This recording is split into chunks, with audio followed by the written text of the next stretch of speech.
क्रांतिकारी भगत सिंह को पढ़ने वाला कैसे अपराध की दुनिया में उतर जाता है। उनके समर्थक उन्हें रॉबिन हुड कहते हैं और विरोधी उन्हें अपराधी कहते हैं। कानून की किताब पढ़ने वाला कैसे अपराध की जगत में एक बड़ा अपना नाम कमा लेता है और कहीं ना कहीं उसका असर पूरे राजस्थान में पड़ता है। और एक बड़ी घटना राजस्थान में होती है 2017 में, और वो घटना थी आनंदपाल सिंह का एनकाउंटर। उस घटना पर भी कई बड़े सवाल उठे और उन सभी सवालों और कैसे आनंदपाल बन जाता है, इन सभी सवालों को जानने के लिए, इनके जवाब जानने के लिए उनके भाई मंजीत पाल सिंह हमारे साथ हैं। उनसे उन सभी सवालों के जवाब लेंगे जिनको लेकर आप सभी जानना चाहते हैं, बहुत सारे लोग जानना चाहते हैं। मंजीत जी, सबसे पहले तो एनडीटीवी पर आपका बहुत बहुत स्वागत है। बहुत बहुत धन्यवाद आपको एनडीटीवी में शामिल करने के लिए। मंजीत जी, पहला सवाल यह है कि आनंदपाल कैसे बन जाता है? एक पुलिस वाले का बेटा अपराध की राह कैसे पकड़ लेता है? देखिए, हम लोग किसान परिवार से हैं और मेरे पिताजी पुलिस में थे और हम 5 भाई बहन हैं। सबसे बड़े मेरे जीजा है और उसके बाद में भाई साहब और उसके बाद में छोटे जीजा है और उसके बाद में विक्की भाई साहब और सबसे छोटा मैं हूँ। हम लोगों को हमारे माता पिता ने हमें खूब पढ़ाई लिखाया और हमें धंधे मतलब काम धंधा भी हमें करके दिया। पढ़ाई लिखा? आनंदपाल जी खुद कितना पढ़े लिखे थे? वो ग्रेजुएशन किया हुआ था, बीएड और की थी? बीएड भी उन्होंने कर रखी थी। आज उनके कई साथी है जो मतलब टीचर है। अच्छा, वो भी टीचर बनना चाहते थे? हाँ, वो भी टीचर बनना चाह रहे थे। और आपके एक और भाई हैं रुपेंद्र पाल, वो कितना पढ़े लिखे? वो भी ग्रेजुएशन कर रखे हैं। मतलब सबने अच्छी शिक्षा ले रखी? सभी हमारे घर में जितने भी हैं वो सब पढ़े लिखे हैं और हमारे पिताजी ने बढ़िया तरीके से हमें मतलब शिक्षा और हर जगह हमें बढ़िया तरीके से रखा था। लगा पहला मुकदमा तो जैसे कॉलेज की तरफ से कोई कॉलेज चुनाव में कोई एक आधे कोई लगे हैं तो मुझे याद नहीं है। बाकी 99 के बाद में ही मुकदमे लगे हैं ज़्यादा। और लगातार बढ़ते गए फिर तो बढ़ते गए, वो लगाते गए और बढ़ते गए। फिर 302 का केस लगा। उसके बाद में जब भाई साहब वापस फिर आए और वापस मुख्य धारा में आना चाह रहे थे तो खुद चुनाव नहीं लड़के मेरे पिताजी को चुनाव लड़वाया था, जो नागौर जिले में सबसे ज़्यादा बड़ी जीत उनकी थी पंचायत समिति में। अच्छा, अपने पिताजी को भी चुनाव लड़वाया? 2004 वाला? 4 में चुनाव लड़वाया। हाँ, तो पिताजी को चुनाव लड़े तो वो राजस्थान मतलब अपने नागौर जिले में, हो सकता हो राजस्थान में, वो तो मुझे पता नहीं है, लेकिन नागौर जिले में सबसे बड़ी जीत मेरे पिताजी की थी। तो वो कहीं न कहीं भाई साहब का ये पूरा मानस था कि हम वापस उस मुख्य धारा में आएँ और वापस लोगों की सेवा करें। तो वहाँ से फिर और हो गया इनको कि अब तो हमारा काम मुश्किल और होता जा रहा है। 2004 का जिक्र किया, 2004 में एक हत्या होती है, नानू राम, वो भगवान राम, वो पूरा मामला क्या था? एक निमोद की एक महिला से संबंध और इस तरह की चीज़ें रही?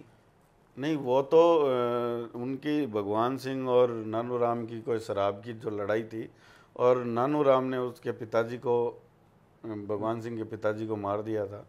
तो वो तो कोई शराब की उनकी लड़ाई थी, ऐसा कोई सामाजिक जाट राजपूत की लड़ाई थी? नहीं, ऐसी कोई लड़ाई नहीं थी। ये तो सिर्फ नेताओं ने ये शब्द दे रखे हैं जातिवाद के। तो फिर सरेंडर भी किया आगे जाकर इन्होंने एक अपने किसी जानकार पुलिस वाले। हाँ, वो विद्या प्रकाश जो आज एडिशनल एसपी है, वो भाई साहब के बढ़िया मित्र थे और डीडोना में जब उनकी ड्यूटी थी तो उस दौरान इन्होंने ज़मीनों के भी साथ में काम किए और ऐसे बहुत सारे इनके मतलब अच्छे रिलेशन थे। तो उनके सामने सरेंडर किया, फिर जेल चले गए, फिर जेल से फरार भी हो जाते हैं। और उसी बीच 2006 में एक हत्याकांड होता है, जीवन राम गोदारा हत्याकांड। बोलेरो में लोग जाते हैं, शाम का वक्त होता है, अचानक गोलियां चला देते हैं और उसके चलते डीडवाना 3 दिन तक बंद रहा। देखिए, ये जो जीवन राम गोदारा है ये पूरा हरजीराम जी का समर्थक रहा है और हरजीराम जी का ही आदमी था। और वो उसी चुनाव 1999 में चुनाव हुए, 2004 में जो पिताजी ने चुनाव जीता था उसमें ये हुआ था। तो ये सब कहीं न कहीं उनको ये लगा था कि भाई किसी को तैयार करके इसको मरवाया जाए ताकि ये आगे बढ़ने से रुके। इसलिए ये हत्याकांड हुआ कि इन्होंने इसको रोकना चाहा और इन्होंने इसे गोली मार दी, ऐसा? हाँ, वो कई बार जीवन राम गोदारा हमला। एक मदन राठौड़ का जिक्र आता है, वो कौन थे? कहते हैं इसका बदला लिया आनंदपाल ने जीवन गोदारा। मदन सिंह जी थे यहाँ के चांदबासनी के, जिन्होंने जिनको जीवन गोदारा ने मारा था। किस बात को लेकर? वो तो उनका आपसी कोई मामला था। ये तो बहुत पुरानी, मुझे समझ में नहीं है, मुझे याद भी नहीं है कि ये तो बहुत पुरानी बात है। कहते हैं आनंदपाल ने मदन राठौड़ की मौत का बदला जीवनराम गोदारा से लिया। देखिए, वो जो मदन सिंह जी है, उस मर्डर के बारे में मुझे कोई जानकारी नहीं है, तो मैं इसके बारे में कुछ कह नहीं सकता आपको। एक जीवनराम गोदारा इनके दोस्त थे, क्योंकि कहते हैं वर्ष 1992 में जब आनंदपाल की शादी हो रही थी तो उस समय बिंदोरी निकालने को लेकर एक विवाद हुआ गांव सांवराद में। तो उस समय जीवनराम गोदारा से आनंदपाल ने मदद मांगी और मदद के नाम पर जीवनराम गोदारा गांव में आता है और उनको घोड़ी चढ़वाता है। ये एक लोग जानना चाहते हैं इसकी क्या हकीकत है। ये जो 1992 की जो घोड़ी और बिंदोली को लेके जो बात है, वो 1992 से लेके 2017 तक इस बात का कोई कहीं जिक्र नहीं है। आप है तो मुझे बता दें। ये सिर्फ इनकाउंटर के दौरान जो फर्जी हत्या हुई थी भाई साहब की, उस हत्याकांड में जो आंदोलन था, उस आंदोलन को दबाने के लिए ये पुलिस की साजिश थी। और ये पुलिस की साजिश इस तरीके से ये मनगढ़ंत कहानी लोगों में फैला के और इसको ये करना चाह रहे थे कि इस आंदोलन को ख़त्म कर दे, लेकिन पुलिस में इसमें भी कामयाब नहीं हो पाई। तो फिर क्या ये दोनों दोस्त थे या नहीं थे या दुश्मन थे, क्या थे? कैसे विवाद ये बढ़ा? जानकार जरूर थे आपस में, लेकिन दोस्ती जैसा मैंने कहीं नहीं देखा। दोस्ती नहीं थी? हाँ, मैंने कहीं नहीं देखा। दुश्मनी कैसे बनी? दुश्मनी तो ये हो गई कि भाई हरजीराम जी इनको सपोर्ट करते थे जीवनराम को, तो ऐसे में इनके मन में खुंदस ये हो गई कि भाई वो एक अपराधी था जीवन राम गोदारा, और एक अपराधी का इन्होंने सहयोग लिया और वो उस सहयोग में ये उनके साथ काम करने लगे और वो ये चाहता था कि जीवनराम गोदारा से आनंदपाल सिंह को मरवा दिया जाए। अच्छा, तो इनको भी जीवनराम से अपनी जान को खतरा था, ऐसे में इन्होंने ही वो हत्या को। इसमें कौन कौन लोग शामिल थे? उसमें बलवीर जी और श्री बल्लभ और भाई साहब 3 लोग थे। 3 लोग उस हत्या में शामिल थे, जिनमें फिर जेल भी जाना पड़ा इनको। हाँ, जेल भी जाना पड़ा। फिर जब ये सारी 2006 में हुई, फिर जेल चले गए, फिर 2012 में जयपुर के पास सरेंडर इन्होंने किया। फिर ऐसी क्या नौबत आई कि सरेंडर करने के बाद फिर बाहर भागने की, मिठाई में कुछ मिलाकर पूरी एक तो फिल्मी स्टाइल में? देखिए, ये 2012 में ये विद्या प्रकाश है, उनके सामने ही भाई साहब ने सिलेंडर किया था, क्योंकि विद्या प्रकाश भाई साहब के पुराने मित्र है और जितनी भी बार सिलेंडर किया तो विद्या प्रकाश जी के सामने ही किया था। और जब भाई साहब का इनकाउंटर, जो फर्जी इनकाउंटर है, वो नाम दिया गया फर्जी इनकाउंटर का, तो उसमें जब हत्या हुई थी भाई साहब की, तब भी विद्या प्रकाश जी के सामने ही सिलेंडर किया था। तो जब 2000 मतलब 12 के बाद इन्होंने सरेंडर किया, 13 फिर में 15 में ही भाग गए। 3 सितंबर 2015 को ये गाड़ी से 14 में, हाँ, जब 14 में भाई साहब पे बीकानेर जेल पे हमला हुआ। देखो, एक सड़ी गेट से हथियार नहीं ला सकते। घटना क्या हुई थी मंजीत जी उस दिन? क्या पूरा कितनी सुबह उठे, क्या चीजें हुई, कितनी बजे ये घटना हुई? भाई हम लोग सभी समय पे उठे और हम लोग ड्रामा हॉल में गए हुए थे, और मैं और संजय पांडे वहाँ से वापस ड्रामा हॉल से वापस उसमें आ गए थे लगभग 2, 2:30, 3 बजे किसी बात दोपहर में। और फिर वार्ड वहाँ पे लगभग सभी वार्ड बंद रहते हैं दिन में, तो उस समय फिर लगभग 3-1-4 बजे से ये भाई साहब और आए बाद में, तो सामने वो बेटा था जगदीश प्रसाद, उसके हाथ में वेपन था और उसने फायरिंग शुरू कर दी। सीधी आमने सामने फायर? आमने सामने फायरिंग शुरू। फिर उस दौरान बलवीर बानुड़ा को? इस दौरान बलवीर जी जब उसने फायरिंग शुरू की तो वो सामने आ गए। अच्छा, और बलवीर जी के दोस्त की जान बचाने के लिए? हाँ, वो भाई साहब की जान बचाने के लिए सामने आ गए और उनके सीधी हार्ट में गोली लगी और वो वहीं एक्सपायर हो गए थे। उसके बाद जगदीश प्रसाद की भी अंदर हत्या हो जाती है? हाँ, उसके बाद में जब भाई साहब ने उसकी फायरिंग की, वो जब उसकी वो मतलब नज़दीक चले गए, जब भाई साहब दौड़ते हुए यूं उसके नज़दीक चले गए, मतलब जब उसने फायर किया उससे डरे नहीं, उसे हाँ उसके पास चले गए? दोनों ही सामने भगे थे। अच्छा, दोनों ही उसके सामने भगे थे, लेकिन बलवीर जी भाई साहब के सामने आ गए तो वो भाई साहब के उसके बलवीर जी भाई साहब के सीधी गोली लगी और वो एक्सपायर हो गए। भाई साहब यूं भगते हुए तो भाई साहब के यहाँ गोली लगी थी और एक यहाँ लगी थी। अच्छा, नहीं, अंदर से निकल गई थी, यहाँ से कंधे से होती पीछे से हाथ से निकल गई थी। तो वहाँ पे फिर वो भाई साहब ने उसको पकड़ लिया और पकड़ के सीधा गला दबा दिया उसका, और फिर वहीं उसके मार दिया। गला दबाकर जगदीश प्रसाद की गला और ईंट बाटा जो भी मिले उससे मार दिया। और भी लोग इनके साथ थे, उसमें कहते हैं कि सिर फोड़ दिया, पेट फाड़ दिया, इस तरह की खूनम खान वहाँ पूरा हो गया बदला एक तरीके, क्योंकि इन पर फायर हुआ तो इन्होंने अपने भाई साहब इतने मतलब इतने फुर्तीले थे कि उनको किसी दूसरे की जरूरत ही नहीं थी, अकेले ने ही हाँ अकेले ही कर दिया उनको, हाँ ईंट बाटों से इन्होंने कर दिया था, बदला वहीं की वहीं हाँ, बदला। वहीं का वहीं। तो वो कहते हैं उस मामले में राजू ठेठ का भी हाथ था। नहीं, राजू ठेठ का हाथ होता तो राजू ठेठ का नाम आता उसमें, उस मुकदमे में राजू ठेठ का कोई मुकदमे में नाम नहीं है। और उन नेताओं का नाम है जो बड़े बड़े नेता है, जो बड़े पदों पे बैठे हुए थे, उनका नाम आया था पेपर में, लेकिन उन्होंने प्रशासन उनका था, सिस्टम उनका था, तो उन्होंने अपने नाम ओपन नहीं होने दिए और वो कहानी जेल के अंदर ही घुमा कर वहीं ख़त्म कर दी। 2014 में ये घटना हुई, उसके बाद इनको फिर वापस शिफ्ट किया अजमेर जेल। फिर इनको दौसा किया, फिर दौसा से वापस अजमेर जेल ले रहे आए। अजमेर जेल लाने के बाद में फिर हाई सिक्योरिटी में इनको शिफ्ट किया। और इस दौरान भाई साहब के कोई खास पुलिस में अधिकारी थे, उन्होंने ऐसे कहा कि जिस तरीके से बीकानेर जेल में हमला हुआ है उसी तरीके से अब हमला होने वाला है। ये इनको पहले इनपुट मिल गया, हाँ इनपुट मिल गई थी। तो ये हमेशा डरे हुए रहे कि भाई मेरे पे ये कभी भी हमला हो सकता है, क्योंकि पुलिस वाले खुद तैयार हो गए थे, या तो वो पुलिस वाले खुद सिपाही करते या फिर कोई बदमाश से ये करवाते। तो पुलिस क्या राजू ठेठ को मोहरा बना रही थी? राजू ठेठ तो मोहरा ही था, राजू ठेठ कोई अपराधी थोड़ी था, राजू ठेठ तो मोहरा ही था हमेशा से। कभी आपकी कोई सीधे तौर पर राजू ठेठ को हमने कभी सीधा तौर पे आमने सामने कभी देखा ही नहीं, ना कभी हमारी बात हुई।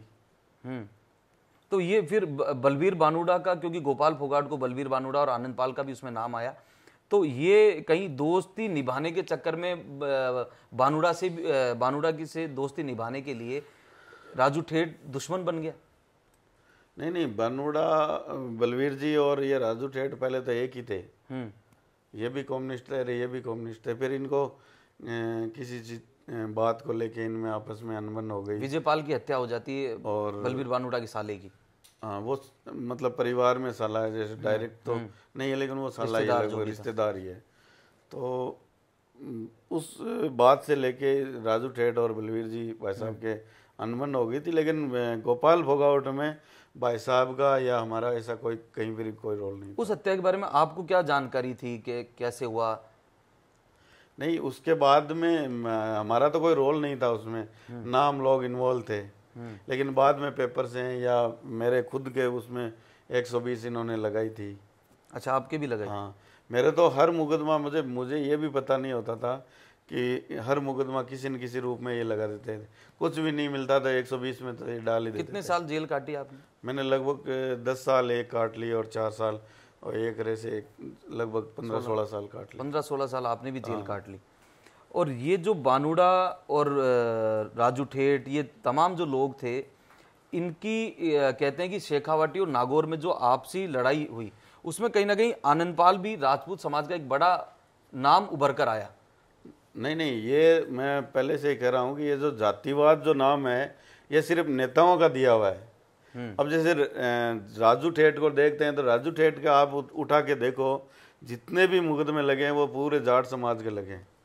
तो वहाँ कौन सी जाति की बात करते हैं आप? और इनका दोस्त भी जाट, बलवीर बानुड़ा भी जाट, सुभाष मुंड भी आनंदपाल का साथी। ये तो है ही है। इसके अलावा भी बहुत सारे सभी मुकदमों में या कोई आंदोलन है या किसी भी कोई प्रोग्राम में इनके फोटोज, उनमें सभी देख लो, सभी जाति धर्म के लोग, जाट भी उसमें बहुत ज़्यादा लोग साथ में। कैसे रिश्ते थे दोनों के, बलवीर बानुड़ा और आनंदपाल के? जैसे राम और लखन के हैं, हम तो उससे भी ज़्यादा बढ़िया मानते हैं, क्योंकि उनके लिए गोली खा ली। बिल्कुल। ये सारी चीज़ें, और ये तमाम जब चीज़ें हो रही थी बाहर, 2014 आ जाता है, ये बीकानेर वाला कांड हो जाता है जेल में। 2015 में फिर ये 3 सितंबर को जेल से भागते हैं, फरार हो जाते हैं। वो क्या मामला था? उस समय आप भी कहाँ थे? उस समय हाई सिक्योरिटी जेल में था, और ये जब पैसी पे गए थे तो पैसी के दौरान ये लोग फरार हो गए थे वहाँ से। पूरी तैयारी थी इसको लेकर, मतलब इनको पता था कि आज अपने भागना है? भाई पहले से अंदर ऐसी कोई बात नहीं थी, कि भाई इनकी कोई तैयारी हो या ऐसी कोई, अगर ऐसी कोई लीक होती या हम लोगों को जैसे पता होता तो वो तो स्वाभाविक है लीक हो जाती, और पता होता तो पुलिस को ये पूरी घटनाक्रम हमसे पहले ही पूछ लेते। ये सब चीज़ें होती ही नहीं। इनको लेने वहाँ पर्वतसर में जब ये निकल के भागे तो रुपेंद्र पाल और ये लोग इनको लेने पहुंचे और यहाँ से पुलिस की AK-47 लेके निकल गए। नहीं, ये लोग तो इन लोगों का तो नाम लिया गया, वो कौन थे वो तो उस समय भाई साहब ही बता सकते हैं कि भाई वो कौन कौन साथ में थे। रुपेंद्र पाल वगैरह हाँ, ये आपके जो कोई भाई नहीं थे, ये देवेंद्र कोई नहीं थे। कोई नहीं थे। तो ये क्यों कहानी सामने आई फिर कि ये लोग इसे भगा के ले गए? भाई किसी को तो मुलजिम बनाए, क्या करे। अच्छा, पुलिस का इस कहानी का आप पटाक्षेप कर रहे हैं कि पुलिस की मनगढ़ंत कहानी? भाई मनगढ़ंत से जो लेके जाने वाले थे वो तो भाई साहब को पता था कि कौन लेके जा रहे हैं। बाकी विकी भाई साहब है, गट्टू है, मोंटी सिंह है, इनका तो सिर्फ नाम लिया कि भाई ऑप्शन क्या है कि किसी को तो डालो अंदर। अच्छा, तो ये चीज जैसे बीकानेर जेल में जब मर्डर हुआ था तो हम लोग के अंदर बंद थे और भाई साहब ने उसको जेपी को मारा, उसके बावजूद हम लोग के अंदर होते हुए भी हमें नामजद नहीं थे, जबकि घटना प्रशासन के सामने होती है, प्रशासन ही करवाने वाला है। उसके बावजूद FIR में हमारा कोई नाम नहीं है क्योंकि हम उस घटना में शामिल नहीं थे, उसके बावजूद मुझे मुलजिम बनाया उसमें। अच्छा, आप अपने कैद में थे और ये घटना लोग तो वार्ड में बंद है और लोग था, जबकि वार्ड के ऊपर से आदमी कूद के भी अंदर बाहर नहीं आ सकता, और फिर भी आपका उसके बावजूद भी हमें मुलजिम बना दिया। जबकि अगर हम मौके पे होते तो हम FIR में नामजद थे, हम FIR में नामजद नहीं है। उसके बावजूद दो दिन बाद में इन्होंने कहा ये तो भाई है, इसको तो मुलजिम बनाना जरूरी है, ये बच गया तो फिर कोई मतलब नहीं है। अच्छा, पूरा टारगेट था? हाँ, पूरा टारगेट रहा हमेशा से। अच्छा, तो ये जब भागे तो आपको क्या जानकारी फिर आपके भाई जो बड़े भाई रुपेंद्र पाल, उन्होंने क्या बताया? कहाँ फिर वहां से पर्वतसर से कहाँ गए, कहाँ का फरारी काटी? जब घर में कभी बातचीत हुई इस तरीके से तो अभी हम लोग मिले नहीं, क्योंकि विक्की भाई साहब उस समय से ही जेल में है। अभी कहाँ है वो? अभी जेल में है वो। कौन सी में? दौसा जेल में। दौसा जेल में बातचीत होती है उनसे? नहीं, मेरी बात नहीं होती। मिलने कब गए लास्ट? नहीं, मैं गया। अच्छा, मिलने भी आप लोग नहीं गए? तो घर पे कभी पुलिस की तरफ, क्योंकि वहाँ भी STD सुविधा होती है, कभी फोन आता है? हाँ, विक्की भाई साहब का STD से फोन आता है, जैसे 2-3 नंबर जुड़ाने होते हैं एडवोकेट के अपने घर के, बस इससे ज़्यादा नहीं कर सकते। तो वो चलो इनका नाम जोड़ा, वो आप कह रहे हैं पुलिस की कहानी है, लेकिन फिर आनंद पाल खुद कहाँ भागे? क्योंकि श्री वल्लभ भी साथ और सुभाष मोड भी साथ, तो ये तीनों लोग फिर कहाँ गए? भाई उसका तो मैं कैसे बता सकता हूँ, क्योंकि उस समय मैं तो जेल में था। जब आसपास के लोगों ने बाद में इस पूरी घटना के बारे में, अब आप बाहर आए तो कभी अब हाई सिक्योरिटी जेल में इन चीज़ों का मतलब कोई संदेश नहीं मिलता। वहाँ तो सिर्फ और सिर्फ उस समय तो जो पोस्ट कार्ड थे उससे घर पे समाचार आना जाना होता था, या फिर कोई मुलाकात पे आता था, वो भी लिमिट भाषा में, क्योंकि बहुत दूरी से वो मुलाकात करवाते थे और पुलिस वाले हमेशा हमेशा पास में खड़े रहते थे। तो वैसी कोई हमें तो ऐसी कोई जानकारी मिली कि वो कहाँ गए वो कुछ। लेकिन बाद में कभी, अब क्योंकि बाहर आ गए तो सारी चीजें हो गई। आज के दिन की अगर बात, बाहर आने के बाद में विक्की भाई साहब अंदर है, और जो लोग बाहर आए हैं वो लगभग अभी कोई कैसे कोई शादी प्रोग्राम में मिल जाए तो अलग बात है, बाकी मेरी कोई बैठ के ऐसे कोई बात हुई नहीं। उनसे आप बड़े भाई जो विक्की हैं उनसे कभी बातचीत नहीं हुई उस घटना के नहीं, बाद? विक्की भाई साहब से तो बात होने का कोई मतलब ही नहीं है, वो तो जेल में। तो ये जब हुआ तो कहते हैं कि आनंद पाल ने एक रात पेड़ पर भी गुजारी थी।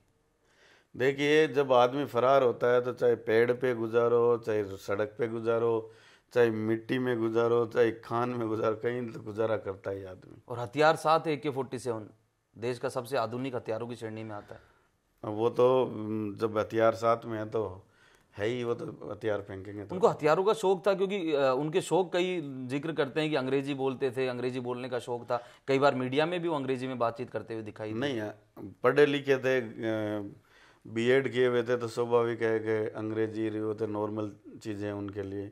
वो सबसे ज़्यादा भगत सिंह की किताबें पढ़ते थे, और भगत सिंह कॉमरेड थे। हाँ, कम्युनिस्ट विचारधारा का थे, और भगत सिंह की विचारधारा से उनके विचार मेल काफी खाते थे। प्रभावित उनकी किताबें पढ़ते थे ऐसे? भगत सिंह की किताबों के अलावा वो कोई सी भी किताबें नहीं पढ़ते थे। अभी आप पहले बता रहे थे कि कॉमरेड वो थे, कॉमरेड विचारक अमराराम जो हैं सांसद अभी नए बने हैं, उनके भी संपर्क में थे। कहते हैं कि उनको कहीं ना कहीं सरेंडर करने के लिए, समर्पण करने के लिए भी उन्होंने समझाइश की थी उस दौर में। हाँ, ये तो मुझे पता नहीं है, लेकिन हमने इनका एपी सिंह जी जो एडवोकेट है और अपने कल्याण सिंह जी उस समय राज्यपाल हुआ करते थे, उनके द्वारा इन्होंने प्रयास भी किए थे सरेंडर करने के लिए, तो वो हुआ नहीं और फिर ये सब चीज़ें हो गई। कहाँ फरारी के दौरान कोई ऐसी जगह आप बताना चाहे कि वहाँ वहाँ वो गए, उस दौरान मुलाकात लोगों से की, समाज के लोगों से की? भाई ये तो मैं कैसे बता सकता हूँ, क्योंकि ये तो उनका वो पूरी प्राइवेसी होती थी, प्राइवेसी नहीं होती थी तो फिर पकड़े जाते लोग। कहते हैं प्रेम सिंह बाजौर से भी मुलाकात हुई, प्रेम अपनी सिंह बात बाजौर रखी। से भाई साहब के पुराने रिश्ते हैं और हो सकता हो भाई साहब की मुलाकात हो, और कल्याण सिंह जी या जिससे भी, भाई ये भी तो बड़े नेता हैं, तो कल्याण सिंह जी से मुलाकात कराने वाले भी प्रेम सिंह बाजौर हो तो मुझे पता नहीं है। और ये कितनी सच्चाई है इस बात में कि उन्होंने कई नेताओं की, अगर आप नाम भी लेना चाहें, कि उन्होंने चुनाव में भी उनकी मदद की और वो लोग उनसे जेल में भी मिलकर आए? जैसे यूनुस खान है और भी बहुत सारे कई नेता है जो 2013 में चुनाव लड़े थे, तो यूनुस खान खुद वहाँ गए थे भरतपुर जेल में, और वहाँ से भाई साहब ने मदद की थी पूरी, और ये सब करते ही थे चुनाव में तो मदद। अच्छा, यूनुस खान खुद जेल में मुलाकात करके आए कि मेरी मदद करो चुनाव? हाँ बिल्कुल, चुनाव जेल में गया था, सावर जो भरतपुर जेल में है उसमें। और आप लोग यहाँ थे उस समय चुनाव में, आप लोगों ने मदद? हाँ, हम लोग तो वहाँ थे, चूरू जेल में थे, हम भी जेल में थे पहले से। अच्छा, आप जेल में ही थे उस समय, और इन्होंने जेल में बैठे बैठे अपनी जो लोग थे उनको मैसेज भिजवाया कि हाँ, आप मैसेज भिजाना या जो भी मदद हो भाई, सकती ये लोग राजनेता थे तो स्वाभाविक है कि इनका प्रशासन इनका था, तो प्रशासन को इन्होंने बोल के भाई साहब से कॉल करवाए होंगे, व्यवस्था कर रही होगी फोन की। तो यूनुस खान की मदद की चुनाव में, खूब मदद की है। एक कहते हैं कि आनंद पाल और हनुमान बेनीवाल के रिश्तों को लेकर कई सारी चर्चाएं रहती है, चाहे सोशल मीडिया हो। इन दोनों के रिश्ते कैसे थे, आप कितना तक जानते हैं इनके रिश्तों? देखो भाई साहब, हमारे और हनुमान बेनीवाल के हमारे कोई दुश्मनी नहीं है, और भाई साहब हमेशा से उस हनुमान बेनीवाल को कभी भी दुश्मन भी नहीं माना, उल्टा हनुमान बेनीवाल को वो अपना प्रचारक मानते थे। प्रचारक कह रहे हैं आप? हाँ, प्रचार करने वाला। हाँ, प्रचारक था भाई साहब का, प्रचारक हनुमान बेनीवाल ये मानते थे कि कैसे प्रचार कैसे करते हैं? भाई विरोध करना तो स्वाभाविक है कि वो प्रचार करना ही हो गया, उसमें भास्कर या एनडीटीवी की जरूरत नहीं पड़ती थी, खुद ही वो प्रचार बन जाते थे। तो ये तो आपने बताई, तो ये सारी चीजें होते होते 2017 आ जाता है और वो फरारी पर रहते हैं। नेताओं से बातचीत होती है कि मैं सरेंडर कर रहा हूं, लेकिन वो सारी चीजें आपने बताई कि नहीं हो पाती।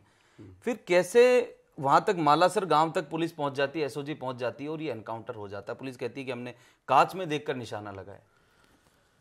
देखिए, ये तो मनगढ़ंत कहानी है कि कांच में देख के, इतनी अंधेरी रात में कांच में देख के गोली मार सकता है।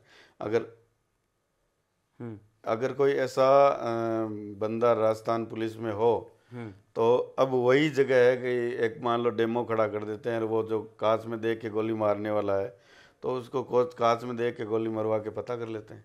उस दिन आप हकीकत बताओ, पुलिस तो कहती है कि ऐसे हुआ, हम वहां पहुंचे, फायर हुए। हकीकत बात यह है कि जब मालासर में भाई साहब को इन्होंने पूरे परिवार को कवर में कर लिया था, और फिर भाई साहब को कॉपी में ऐसी कोई जो नशे की चीज़ है वो दी गई थी, और उससे भाई साहब नशे की हालत में थे, और विक्की भाई साहब से मतलब बुलवा के सामने करवा के उनको सिरसा से पुलिस पकड़ के यहाँ ले आती। हाँ, सिरसा से पकड़ के मालासर ले आए, और मालासर में जब भाई साहब को विक्की भाई साहब से आवाज़ दिलवाई कि भाई आप गोली मत चलाना, और विद्या प्रकाश जी भाई से आवाज़ दिलवाई कि आप नीचे आ जाओ। हाँ, विक्की भाई साहब को, बड़े भाई साहब आनंदपाल सिंह जी को आवाज़ लगवाई कि आप गोली मत चलाना या ऐसा काम मत करना, विद्या प्रकाश जी मेरे साथ है जो हमारे भाई हैं, और आप इस तरीके से कोई कदम मत उठाना, तो आप सरेंडर कर दो। तो उन्होंने विक्की भाई साहब के सामने सरेंडर कर दिया, और उस समय ये सरेंडर करने के बाद में इन्होंने मारपीट शुरू कर दी। और फिर एक फ़ोन आता है अच्छा, इनके बड़े नेताओं का, और उसके बाद में उस गोली से उनकी हत्या कर दी जाती है। पहली गोली किसने चलाई, कैसे गोली की पूरी कहानी बन जा रही है? पहली गोली विद्या प्रकाश ने चलाई और फिर ये सभी पूरी टीम। हाँ। तो ये सारी चीजें जो विक्की हैं आपके बड़े भाई रूपेंद्र पाल, वो देख रहे हैं। ये पूरी की पूरी घटना जो हुई थी वो विक्की भाई साहब के सामने हुई थी, और ये ज़्यादा बेटर इसके बारे में विक्की भाई साहब बता सकते हैं। इसका फिर आपने विरोध भी किया, कई वो डेड बॉडी पड़ी घर में रही। ये पूरे कालवी साहब और सुखदेव सिंह जी गोगामेडी, महिपाल जी और बहुत सारे सामाजिक संगठन थे, वो सभी एक जाजम पे आके इस इनकाउंटर का, फर्जी इनकाउंटर का विरोध किया और सीबीआई जांच की मांग करी। और सीबीआई जांच जो होनी चाहिए थी इनकाउंटर की, वो तो नहीं हुई, उल्टा जो न्याय मांगने वाले थे उनके खिलाफ ही सीबीआई जांच करके उनको मुलजिम बना दिया। लॉरेंस बिश्नोई से कभी बातचीत हुई आपकी? नहीं, मेरी कोई बात नहीं हुई इस बार। ठेठ हत्याकांड में आपका भी नाम जोड़ा जा रहा था। हाँ, तो मेरा इसमें कोई लेना देना नहीं था, और ना मैं किसी ऐसे अपराधी के टच में रहता हूँ, ना मैं इन सब चीज़ों से कोई मतलब रखता हूँ। आपकी भतीजी चीनू, योगिता, इन लोगों को भी जोड़ा गया कि लॉरेंस बिश्नोई गैंग चीनू भारत से बाहर से चला रही तो ये तो प्रशासन का काम है, ये तो किसी न किसी को तो फंसाना जरूरी है इनको। हमें आज जो ऐसा नहीं है कि सभी प्रशासन है जो हमारे विरुद्ध है, कुछ है कि 2 4 5 ये, ज़्यादा नहीं है। बाकी सभी लोग अच्छे हैं, ऐसा नहीं है कि 97% अच्छे हैं, लेकिन 2 4 जो लोग हैं वो राजनेताओं से, जो हमारे विरोधी राजनेता है उनके प्रभाव में उनका काम करते हैं वो लोग, और उन वजह से वो किसी न किसी रूप में हमें फंसाने का प्रयास करते हैं। आनंद पाल जी को जान का खतरा था, उनका एनकाउंटर पुलिस ने किया, फिर राजू ठेठ की हत्या हुई, गोगामेडी की हत्या हुई, और ये सारी चीजें एक बड़ी गैंग का हाथ इसके पीछे बताया जाता है। आपको भी कहीं ऐसा लगता है कि आपकी भी जान को आज भी खतरा है? बिल्कुल खतरा है, क्योंकि हम लोग भाई साहब के इनकाउंटर की जो पैरवी कर रहे हैं, वो केस की, वो जो कोर्ट में चल रहा है उसकी पैरवी कर रहे हैं, तो कहीं ना कहीं जो नेता है और जो उस इनकाउंटर में शामिल थे, वो इनको कहीं ना कहीं आज भी लगता है कि भाई हम ये लोग पैरवी करेंगे तो हमें स्वाभाविक है कि हमें जेल के अंदर जाना पड़ेगा, क्योंकि वो तो कोर्ट में तो दूध का दूध और पानी का पानी होना है, और स्वाभाविक रूप से इनको जेल में जाना ही पड़ेगा। तो ये चाहते हैं कि भाई मेरे पे हमला करवा के कैसे भी करके इस मुकदमे को रोका जाए, आपको मार के। हाँ, हमने इस बारे में दिनेश एमएन साहब को कई बार प्रार्थना पत्र दिए हैं, डीजी साहब को दिए हैं, यहाँ के एसपी साहब को दिए हैं, और कलेक्टर साहब को दिए क्या हैं। मांग की आपने? हमने मांग की है कि हमें सुरक्षा व्यवस्था हमारी करी जाए, ताकि हम लोग भी जैसे सुखदेव जी शिकार हुए हैं या कोई अन्य कोई शिकार हुआ है, उस तरीके से हम भी इसका शिकार नहीं हो। आप तो खुद शिकार होने का डर है आपको, और यहाँ के आपके लोकल जो विधायक हैं वो एक बयान में कहते हैं कि कई उन्हें धमका रहे हैं, डरा रहे हैं, ऐसी चीजें वो आपके लिए कह रहे हैं। वो तो आपने शायद पढ़ा नहीं होगा कि जो उनके साथ में रहने वाले हैं, संजय चौधरी है जो राजू ठेठ ग्रुप में भी शामिल है, और हमारे लोकल विधायक जी हैं उनके गैंग में भी शामिल है, उसने खुद ने धमकी दी है विधायक जी के सह पर झूठी। विधायक जी का नाम बताना चाहोगे? हाँ, मुकेश बाकर। मुकेश बाकर के कहने से ये धमकी दी है, और ये झूठा ड्रामा इसलिए किया गया कि मुझे किसी तरीके से फंसाया जाए। अच्छा, आपके खिलाफ षड्यंत्र? अविनेश महेश्वरी जी को मेरे नाम से इन्होंने 2 करोड़ रुपए मांगे, वो पूरी पुलिस के पास है। फिर जसवंतगढ़ पुलिस ने इस पूरे मामला का खुलासा किया, और वो संजय चौधरी और उसका एक साथी वो पकड़ा गया था।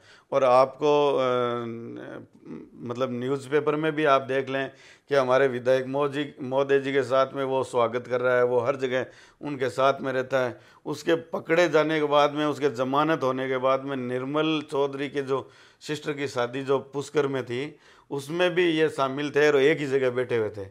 अगर कोई ऐसा मामला होता तो अन्य लोग होते। ये तो खुद की मन गढ़ंत रची हुई कहानी है फेमस होने की, लेकिन वो इनके दाव उल्टे ही पड़ गए। इतने पढ़े लिखे, इतने रणनीतिकार है चुनाव के, लेकिन इस जो रणनीति थी धमकी वाली फर्जी, इसमें ये फेल हो गए।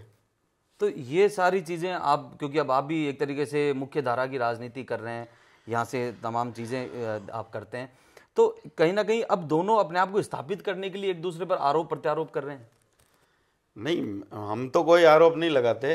जो बात जो सामने है, जो न्यूज़पेपर में जो पुलिस खोलती है, वही बात कहते हैं। हम तो कोई झूठे आरोप नहीं लगाते। और ऐसा नहीं है कि भाई हम लोग जबरदस्ती के झूठे आरोप लगा रहे हैं।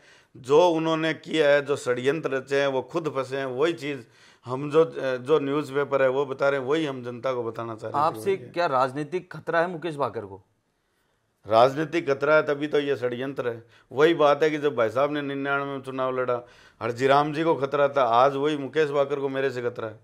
तो वही कहानी वापस दोहराई जा रही है। बिल्कुल वही कहानी दोहराई। लेकिन इस बार अब आप पुलिस और तमाम चीजें हाँ, समझ चुके हैं। अब की बार काफी मैं समझ चुका हूँ कि भाई ये किस तरीके से फंसाते हैं। तो हम लोग इनको सूचना करके जाते हैं कि हम फलां जगह जा रहे हैं, फलां आज हम लाड़नों में हैं तो हम लाड़नों में हैं, फलाना ये सब चीज़ें इनके आज इनके ऐसी टेक्नोलॉजी भी है कि सोशल मीडिया भी है कि आप हर जगह आपकी उपस्थिति दिखाई दे सकती है।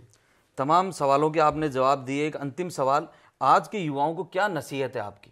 क्योंकि बहुत सारे लोग आनंदपाल को रोल मॉडल मानते हैं, आप उनके भाई हैं, आप उनको क्या नसीहत देना चाहें? मेरा युवाओं से यही निवेदन है कि जीवन में शॉर्टकट कुछ भी नहीं होता। मेहनत करें, पढ़ाई करें और अपने परिवार के साथ रहें और हमेशा अच्छे काम करें। जितने भी शोषित पीड़ित या कोई गरीब है उसकी सेवा करें और नशे और अन्य बुराइयों से दूर रहें। तो ये देखिए, मंजीत पाल सिंह हमारे साथ थे जिन्होंने तमाम चीज़ों को लेकर चर्चा की, तमाम सवालों के जवाब दिए और पूरी तरीके से जो सवाल दर्शक जानना चाहते थे, जो आनंदपाल के समर्थक जानना चाहते थे, उन सवालों के जवाब यहाँ वो देते हुए दिखाई दिए। इस कहानी में आपने देखा कैसे एक करीबी ही आपकी जान का दुश्मन बन सकता है। पुलिस को जब सबसे पहले पता लगा कि आनंदपाल के भाई रूपेंद्र पाल और देवेंद्र उर्फ गट्टू सिरसा में छिपे हैं, तो उन्हें पकड़ने राजस्थान पुलिस सिरसा पहुंच जाती है और वहीं से पुलिस के हाथ एक बड़ी सफलता मिलती है। और सफलता ये मिलती है कि पुलिस को पता लग जाता है कि आनंदपाल सिंह कहां छिपा है। पुलिस पूछताछ में देवेंद्र सिंह उर्फ गट्टू टूट जाता है और बता देता है कि चूरू जिले के मालासर गांव में आनंदपाल सिंह छुपा है और पुलिस को इसी मौके का इंतजार था। इसके बाद पुलिस घेराबंदी शुरू करती है और ये बात है 24 जून 2017 की। अमावस की उस काली रात को पुलिस उस पूरे घर को और उसके आसपास के इलाके को घेर लेती है और निशाने पर होता है श्रवण सिंह का मकान, जहां पर आनंदपाल सिंह छुपा होता है अपने 2 साथियों के साथ। पुलिस के निशाने पर वो घर होता है और ऊपर के कमरे में आनंदपाल और उसके 2 साथी AK-47 के साथ मौजूद होते हैं। पुलिस के अनुसार आनंदपाल सिंह को आत्मसमर्पण के लिए कहा जाता है, लेकिन आनंदपाल आत्मसमर्पण नहीं करता और उसी के चलते पुलिस और आनंदपाल के बीच फायरिंग शुरू हो जाती है और करीब 100 से अधिक राउंड फायर किए जाते हैं, जिसमें आनंदपाल सिंह को 6 गोलियां लग जाती है और उसके बाद शुरू होता है एक बड़ा आंदोलन। आनंदपाल सिंह का देह करीब 3 हफ्तों तक डीप फ्रिज में रखा जाता है और उसको लेकर उसके गांव सांवराद में एक बड़ा आंदोलन खड़ा हो जाता है और उस आंदोलन की बदौलत आगे जाकर तत्कालीन प्रदेश की सरकार को भी बड़ा नुकसान उठाना पड़ता है। एक जाति पूरी तरीके से इस घटना के बाद सरकार के विरोध में आ जाती है, जिसका खामियाजा उन्हें 2018 के विधानसभा चुनाव में भी भुगतना पड़ता है। हालांकि आनंदपाल को लेकर अलग अलग चर्चाएं रहती है, अलग अलग समय पर उसके समर्थक उसे रॉबिन हुड मानते हैं तो विरोधी उसे राजस्थान का सबसे बड़ा गैंगस्टर भी कहते हैं। बहरहाल पूरी कहानी आपने देखी, कैसे आनंदपाल सिंह बनता है, एक पुलिस वाले का बेटा कैसे गैंगस्टर बन जाता है और उसे पकड़ने के लिए पुलिस को विशेष ट्रेनिंग भी दी जाती है और आखिर इस आतंकवाद के अध्याय का 24 जून 2017 को अंत हो जाता है। मुबारक खान, NDTV, जयपुर।